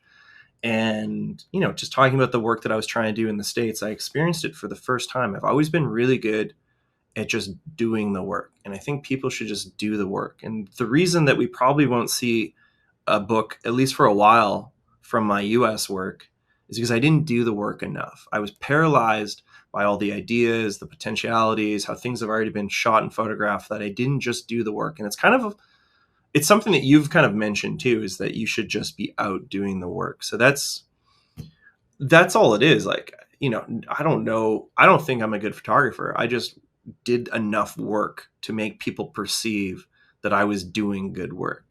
It's not good work. It's a lot of work curated. So going out and shooting is the biggest thing. And some of my favorite photographers I know go out and shoot. And some of my other favorite photographers I know just don't go out and shoot. And I know how good they are. And I know that they haven't made books yet or large projects because they haven't done the work. And not to say that they're lazy, but for whatever reason, they haven't stepped out with the camera and walked around and tried to make sense of something. So I guess that's the advice I would give, maybe myself, but for sure other people. I think it's great. It makes me think of Alex Soth, do you think when he was taking those images that he thought they were good? Maybe he did. I don't know. Maybe he does now, but I wonder if he ever even thought about that. It seems kind of groundbreaking, when you're breaking new ground and you're kind of doing your own thing, and he's such an influence on so many people, especially his approach. Yeah. And so it's interesting. It seems to, I think that's great. That's great advice. So I appreciate that. And I got more if you want. No, it's we'll save it for another episode. We're out of time. Right. We're out of time. Yeah, okay. Yeah. I could honestly, I could talk to you for another hour. It's been a great conversation. So thank you for coming on. So tell us how we can connect with you. If you have an Instagram that we can connect with, and if you do that, if it's just website, tell us how we can connect with you.